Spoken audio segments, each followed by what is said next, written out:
Nag-file na ng kaso ang grupong BINI laban sa mga tao na gumawa daw ng video kung saan kumakain sila ng street food. Ayon sa abogado ng BINI, hindi daw libel case ang haharapin ng taong ito kundi cybercrime under ng Cybercrime Prevention Law of 2012.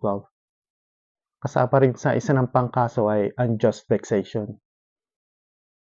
Nagsampa na raw sila ng kaso dahil dito sa 2-minute na splice video na to, sandamakmak na online hate at bashing ang natamo nila.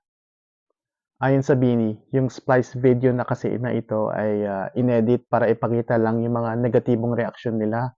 Kaya yung buong tema tuloy ng totoong video ay naging hindi kanais-nais. Dahil din daw sa video na ito nakakaranas sila ng emotional at mental distress. Bukod din sa mga isinampang kaso, naghahangad din ang grupong BINI ng 8 million pesos, 1 milyon sa bawat miyembro ng grupo nila. Ito daw ay danyos para sa mga mental at emotional distress na ibinigay ng 2-minute video na ito. Kung sakali namang napatunayang may maling nagawa ang naakusahan, maaari siyang makulong ng mula 6 years hanggang 12 taon. Yun lang. Okay, bye.